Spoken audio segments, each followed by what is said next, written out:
خصوصی دستے کی خان یونس میں واقع ناصر ہسپتال میں کارروائی، یرغمالوں کی لاشوں کی تلاش۔ اسرائیل کو جوابی کارروائی کا سامنا کرنا پڑے گا، حزب اللہ کا عزم۔ بلغرود پر میزائل حملے میں 5 افراد ہلاک، متعدد زخمی۔ وائس آف امریکہ واشنگٹن سے اہم خبروں کے ساتھ سعدیہ زیب رانجھا۔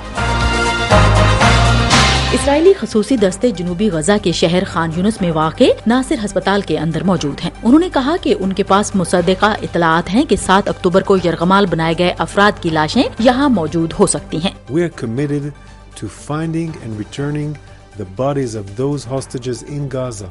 فوج نے ایک بیان میں کہا کہ ہماری انٹیلیجنس اس بات کی نشاندہی کرتی ہے کہ یرغمالوں کی لاشیں یہاں موجود ہو سکتی ہیں۔ ادھر اقوام متحدہ کے امدادی ادارے کے سربراہ نے جمعرات کو خبردار کیا ہے کہ اگر اسرائیل نے سرحدی شہر کے خلاف فوجی کارروائی شروع کی تو رفح میں جمع ہونے والے فلسطینیوں کی بڑی تعداد مصر منتقل ہو سکتی ہے۔ جنیوا میں اقوام متحدہ میں خطاب کرتے ہوئے مارٹن گریفٹس نے کہا کہ یہ خیال کہ غزہ کے لوگ محفوظ مقام پر منتقل ہو سکتے ہیں ایک فریب ہے۔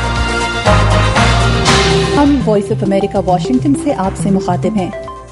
حزب اللہ کے سینئر اہلکار اور رکن پارلیمنٹ حسن فضل اللہ نے جمعرات کو کہا کہ اسرائیل کو جوابی کارروائی کا سامنا کرنا پڑے گا۔ اسرائیل کی جانب سے گزشتہ روز جنوبی لیبنان پر 2 حملوں میں 10 شہری اور حزب اللہ کے 3 ارکان ہلاک ہوئے تھے۔ مسلح گروپ کے رد عمل کے بارے میں پوچھے جانے پر فضل اللہ نے رائٹرز کو بتایا کہ اسرائیل ان جرائم کی قیمت ادا کرے گا۔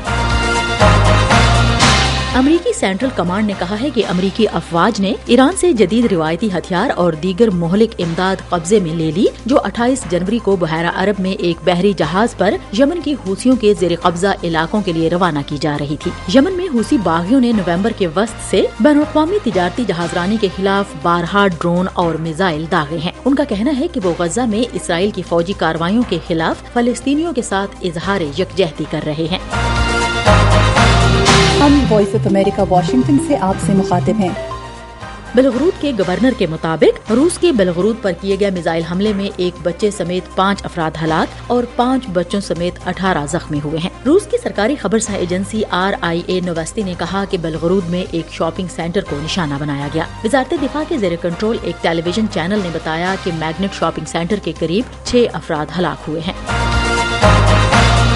بھارتی سپریم کورٹ نے جمعرات کو 7 سال پرانے انتخابات کی فنڈنگ کے اس سسٹم کو ختم کر دیا جو افراد اور کمپنیوں کو سیاسی جماعتوں کو گمنام اور بغیر کسی حد کے پیسے دینے کی اجازت دیتا ہے۔ اس فیصلے کو وزیراعظم نریندر مودی کی بھارتیہ جنتا پارٹی کے لیے ایک دھچکے کے طور پر دیکھا جا رہا ہے۔ الیکٹورل بانڈز نامی اس نظام کو حزب اختلاف کے اراکین اور سول سوسائٹی کے ایک گروپ نے اس بنیاد پر چیلنج کیا تھا کہ یہ عوام کے یہ جاننے کے حق میں رکاوٹ ہے کہ سیاسی جماعتوں کو کس نے پیسہ دیا ہے۔ اس نظام کے تحت کوئی شخص یا کمپنی یہ بانڈز ریاست کے زیر انتظام اسٹیٹ بینک آف انڈیا سے خرید سکتی ہے اور انہیں اپنے پسند کی سیاسی جماعت کو عطیہ کر سکتی ہے۔ چیف جسٹس DY چندراچوڈ کی سربراہی میں 5 رکنی بینچ نے کہا کہ یہ نظام غیر آئینی ہے۔ عدالت نے SBI کو ہدایت دی کہ وہ ان میں سے مزید بانڈز جاری نہ کرے۔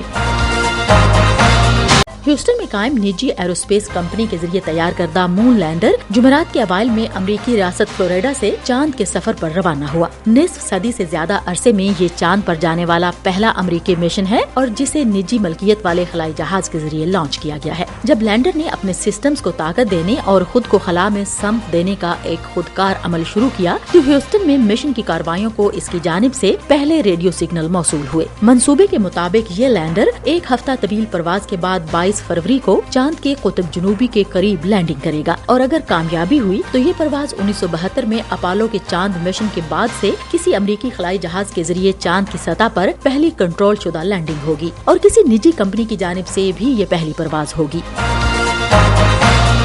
وائس آف امریکہ واشنگٹن کی اردو سروس سے خبروں کا یہ بلیٹن اب ختم ہوتا ہے۔ سعدیہ زیب رانجھا اور ایڈیٹر بہجت جلانی کو اجازت دیجیے۔